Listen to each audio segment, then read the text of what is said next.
But to help us understand what God really wants in our marriages, our kingdom marriages, we're going to be talking to a precious couple who have embraced the call to teach the church. We have to set rules. Right. When we're in that intense moment of fellowship, an That's argument. what my wife calls I it. love An it. intense moment of fellowship. Because I love words. That's good. I love it. We don't cross the line. Yeah. You can't talk Can't go about out of bounds. You can't talk about what hurts me and poke jabs. Okay.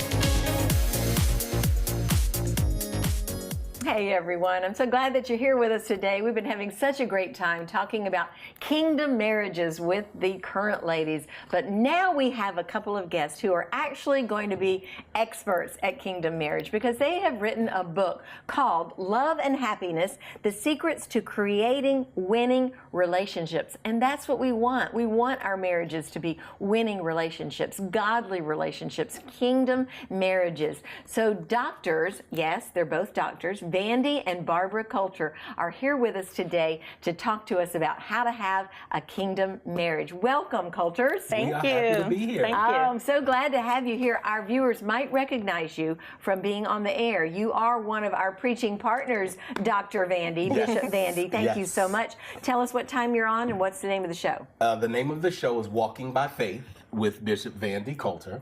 And they do get to see previews of us with Love and Happiness. As a matter of fact, last week we just aired a clip of Love and Happiness. Oh, good. And we're going to be Good. doing more of that.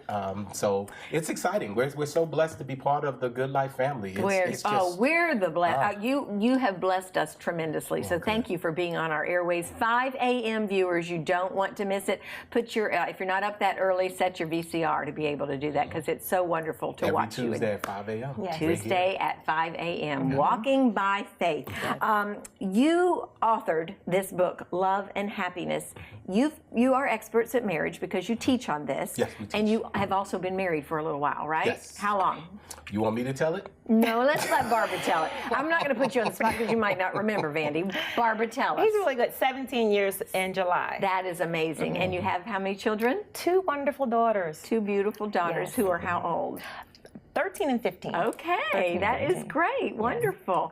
So when you guys got married, let me just ask you this, because a lot of times, I mean, my parents were married for 65 years, so I had real good role models in my life, and I would, I worked really hard at my marriage, at staying married, 45 years, almost 46 years now. But Vandy, it's beautiful, but it's hard work too. It's work. It really is and that's hard why, work. That's what motivated this. For myself, I was actually married, and my first wife died the day before my birthday. What? So when I was turning 29, we were married 8 years, and it was great.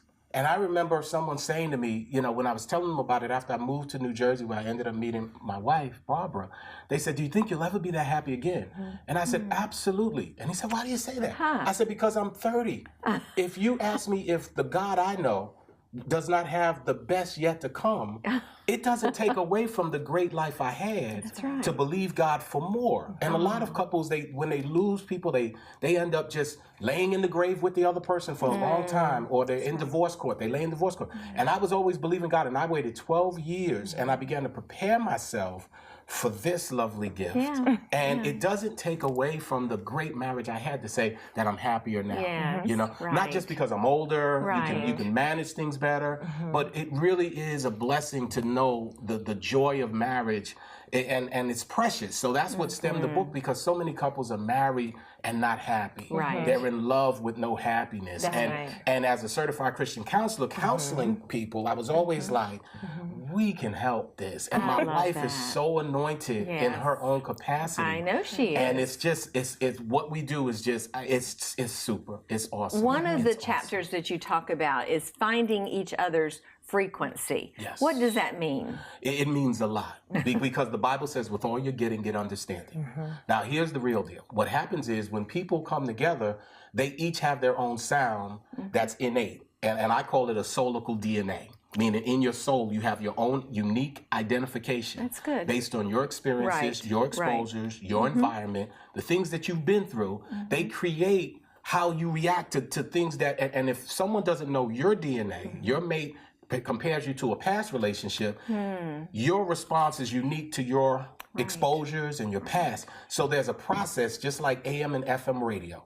If my wife is AM and I'm FM, we can both be in the same room, the same 99.9 AM, 99.9 FM. But if we don't make the effort to find and tune into each other's frequency, we'll be in the same room, the same bedroom, the same life, and we won't really have that level of understanding. So it's really a lot of tools and tactics to help someone discover how to tune in to the other person instead of focusing on getting them to tune into me. So Barbara, let me ask you, how did you find out what some of Vandy's likes and dislikes, some of what his frequency was? You obviously have a successful marriage.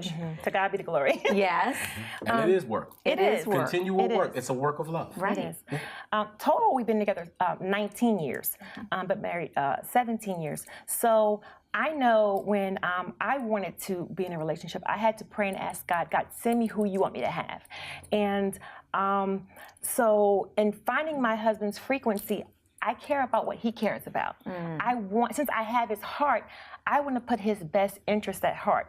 So I'm going to make what's important to him important to me. That's good. I want us to be on the same page, not just in one area of our lives, but in all the areas of our lives. How do you do that without losing your identity and your individualism? Because honestly, I hear what you're saying, but I'm not going to sit there and watch 5 hours of football a day with my husband. I'm just not. And maybe I should. Well, maybe I need to go to counseling, Vandy. Well, you can talk about that one because I'm a basketball fanatic, and now she even knows stats. She can always she knows stuff about the game she didn't know. But is that important then?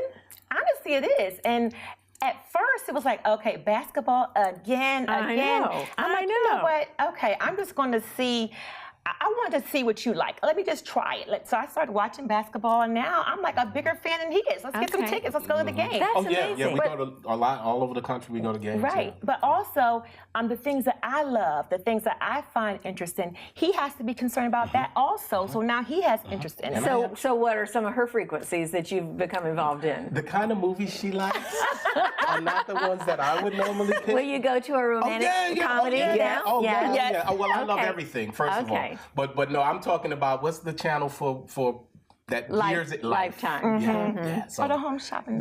Home shopping. TV shows. You know, that is true because Home shows. sometimes my husband will watch those kind of things with me. House Hunters, he loves it now. Oh, I didn't know. That That is amazing. Yep. Okay, so tune into each other's frequencies, right?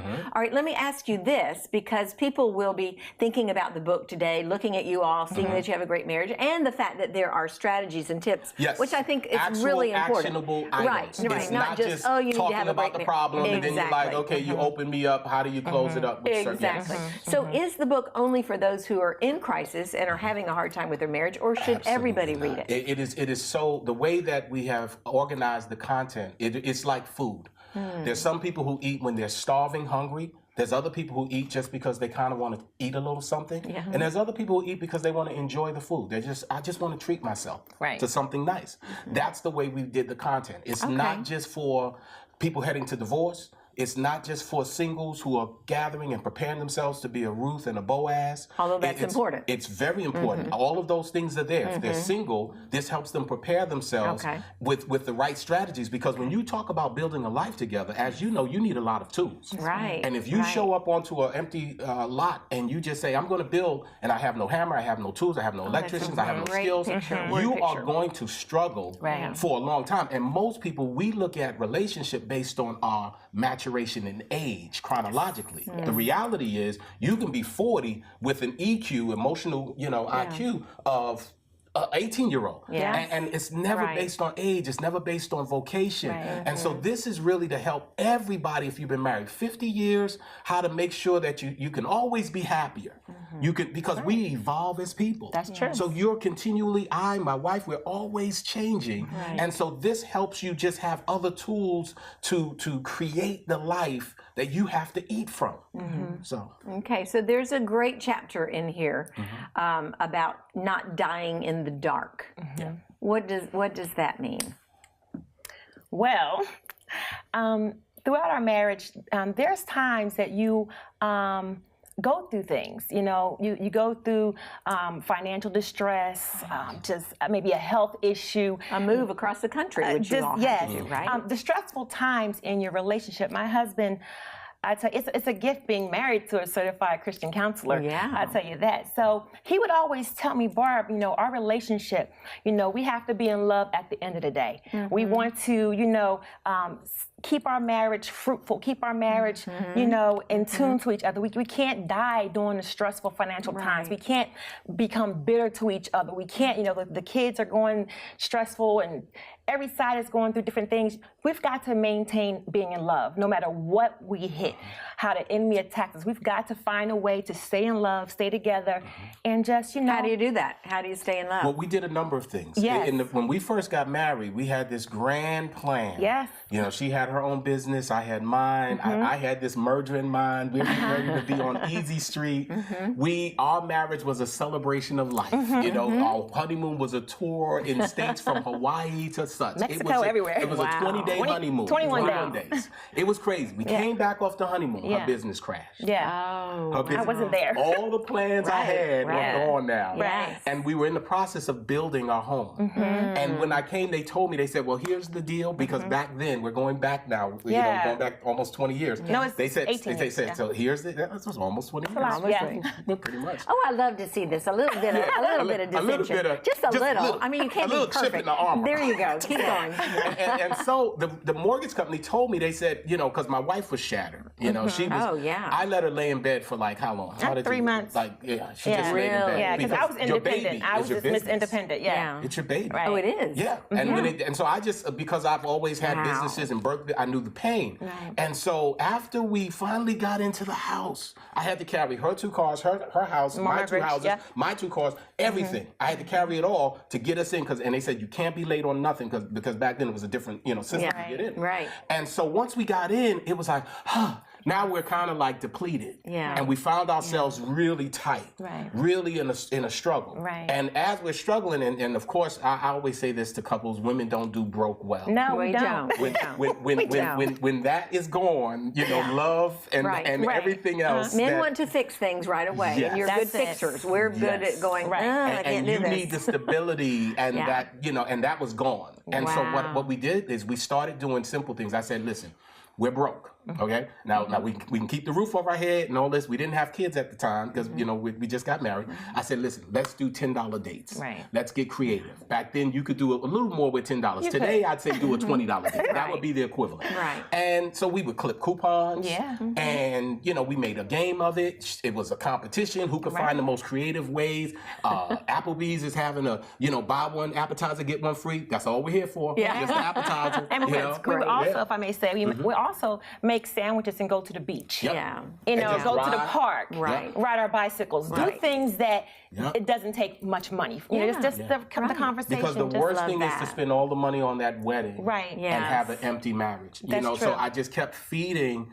patiently because my wife was in a darker place than me. Because as a man, my mindset was always, we're going to come out of this. Yeah, and it's a challenge to do it, so you love that. Yeah, so we just kept coming with more creative ways to just make life something we can breathe and not suffocate and not die in the dark. I would keep pointing it to, eventually we come out, we got to still love each other. So talk to that person out there today who is in the dark and they don't see a way out. And maybe the husband is not as optimistic and positive as you are, and they're both stuck in the dark. What would you say to that person? First, they need to get that book, Okay.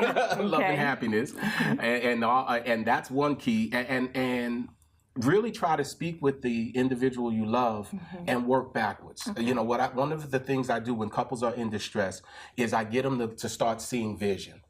So one of the first things I do is to say, okay, do you want your marriage to work? And usually they say yes. I've had a few times where one says no or one says I don't know. And when they both say I do, then I say this: if you plan to be a doctor, then you cannot start hating biology. You're going to have to start liking the things that require the end result, which is to be a medical doctor. Right. So if you want your marriage to be happy, now we have to start working on what the things that take the air out of the relationship. And sometimes I'll say, set those apart, sanctify them. Right. You know, don't talk about nothing taboo when you go on a date.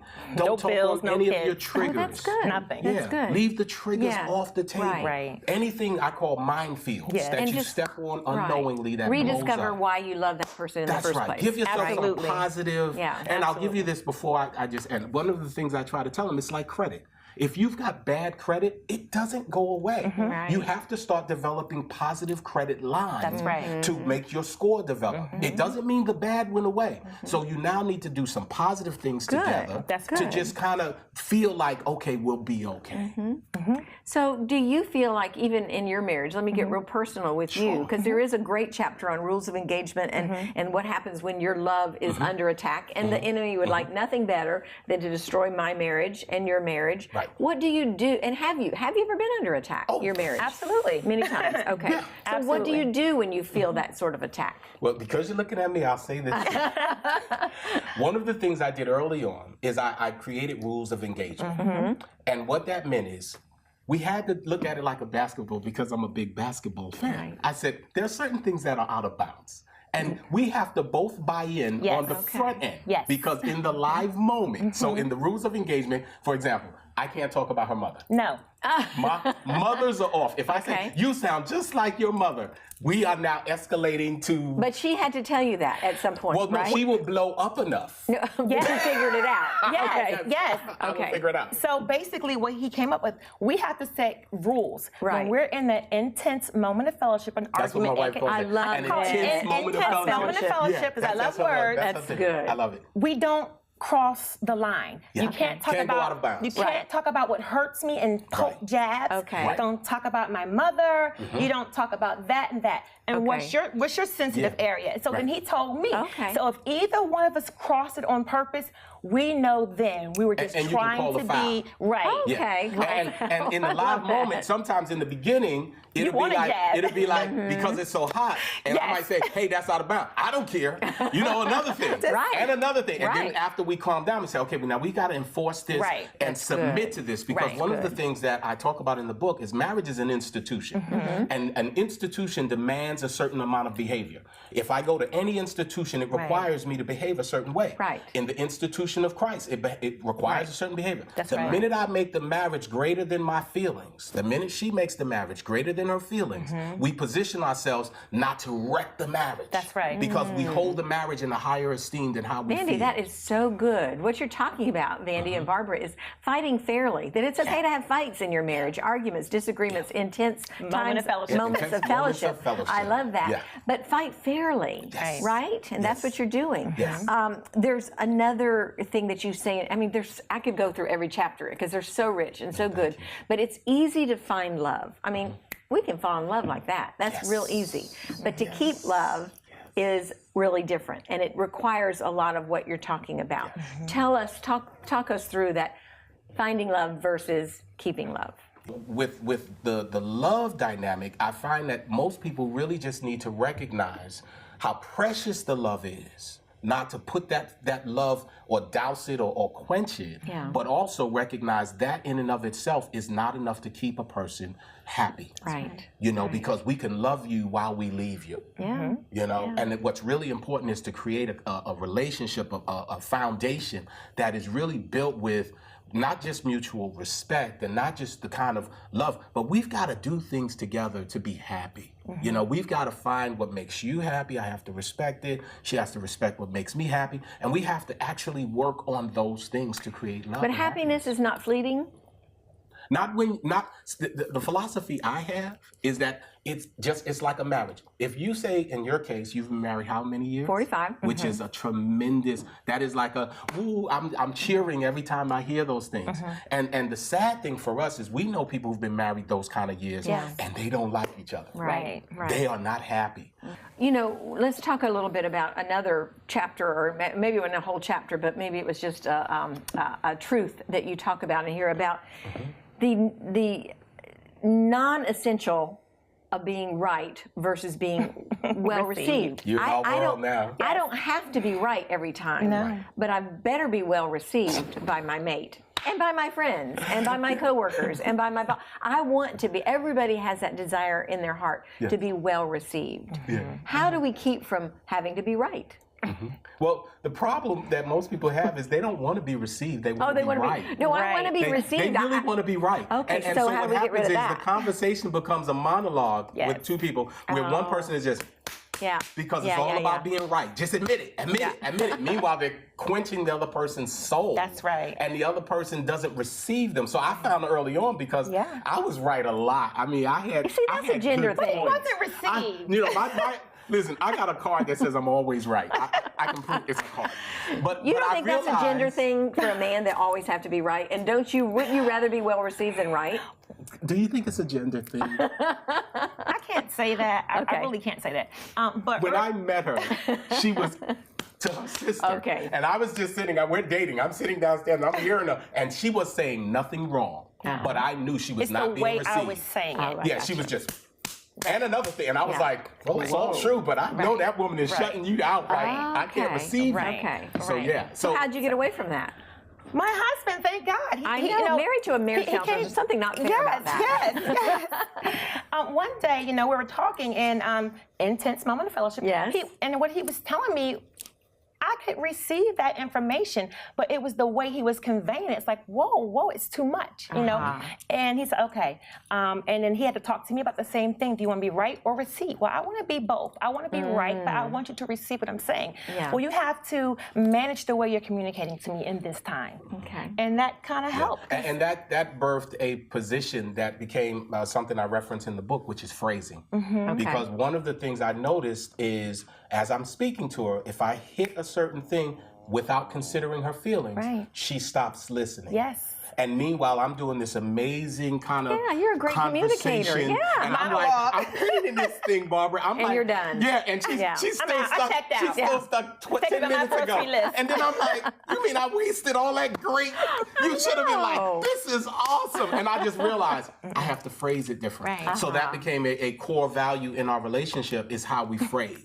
So when one of us says something that is not received well, then the other will say, well, that wasn't phrased well. It wasn't, it never negates the truth of what it was. But the phrasing is everything, because all of us stop listening if something touches some part of us that gets defensive, a nerve. You're right. Well, I love listening to y'all communicate. I think it would be so much fun to be a fly on the wall in your house when you're having one of your intense moments of fellowship. I think I could learn so much from you, and I have, Vandy and Barbara. My wife wants us to get a reality show. I've been 15 years. I've been telling him before the first reality show came out, I'm like, we need a reality show in our house, because to see the real, because I don't care. See, how does a pastor and his wife and his family, how do they live? How, way before, Well, I love that you're honest, you're transparent, but this book, Love and Happiness, there are some real tangible secrets to having a winning relationship, and you've kind of given us a little taste of that. And Vandy and Barbara, you were so sweet to say that you wanted to give our viewers a few of these books. Talk us through that. Absolutely. We have something for your viewers that if your viewers will go to our website, loveandhappiness.tv, all one word, love, spell out A-N-D, happiness.tv. We will give the first 25 viewers who log on to the website, go into the shop for love. That's where they can get the book and other kind of cool stuff. And if they put in the promo code Barbara Beck. Oh, my promo code. Love it. Promo code, you're phenomenal. And so when they put in that promo code, the first 25 people will get a free copy of Love and Happiness. It's our gift. And also we're excited because we're launching a webinar for relationships. So people, instead of buying airfare, instead of paying hotels, instead of all that expense, they can literally get this. And we're bringing in also Christian counselors from other places of the country to do different segments of relationship building, and it's really for everybody, and it's really cool. So they can access the webinars, information on the website, and it's something that you could sit in your own home and have your own intense moment of fellowship about. I love it. I love it. Something that you can do a wonderful few date nights with you and grow together. Thank you so much, doctors, Bears, Barbara and Vandy Colter you for III. having You us. guys are awesome. That was such a wonderful and a rich time of fellowship without the intensity, Barbara. Viewers, I hope you'll be one of the first 25 to go to that website to get your free book, Love and Happiness, The Secrets to Creating Winning Relationships, and look at that webinar and see if that's something that you'd want to invest in to become, to have a stronger kingdom marriage. And also, don't forget to watch Vandy on Good Life 45, 5 a.m. on Tuesday mornings, Walking by Faith. You'll hear some great preaching. I know you'll want to do that to be invested in their ministry. Thanks again for watching today, and I'm so grateful to God for bringing this precious couple across our path to show us an example of what a kingdom marriage can be. Stay with us. We have more coming up.